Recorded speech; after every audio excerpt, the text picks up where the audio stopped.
చెరువు ఆంధ్ర సమాచార టీవీ ప్రతినిధి గంగిరెడ్డిపల్లి తిరుపాలు అందించిన సమాచారం మేరకు అన్నమయ్య జిల్లా తంబలపల్లి నియోజకవర్గం బి కొత్తకోట మండలంలోని ఆదర్శ పాఠశాలలో విద్యార్థులచే వందే మాతరం 150వ సంవత్సర సందర్భంగా ఆదర్శ పాఠశాల నుంచి బెంగళూరు రోడ్డు వరకు ర్యాలీ మరియు మానవహారం నిర్వహించారు.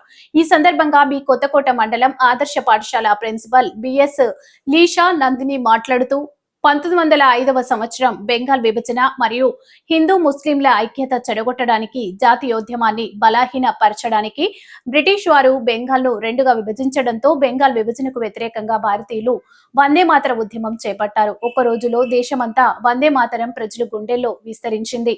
ఖుదీరాం బోసు నుంచి అబ్బాగుల్లా ఖాన్ వరకు, సుభాష్ చంద్రబోస్ నుంచి తిరువురు కుమారన్ వరకు, ఆజాద్ చంద్రశేఖర్ నుంచి ఖాన్ అబ్దుల్ గఫార్ ఖాన్ వరకు దేశమంతా విస్తరించింది. బ్రిటిష్ వారి గుండెల్లో దడ పుట్టించింది.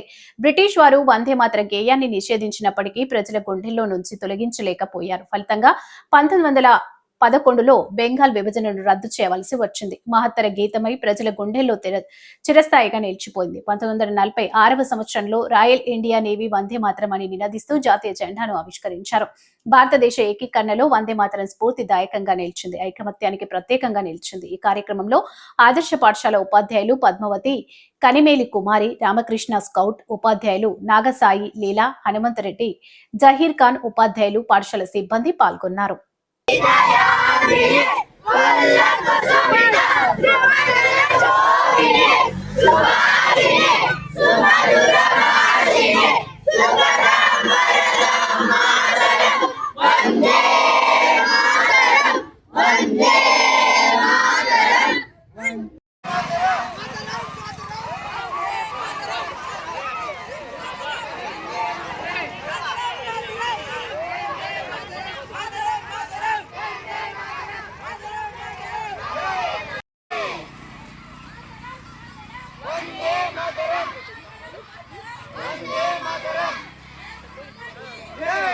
ఇటు కదా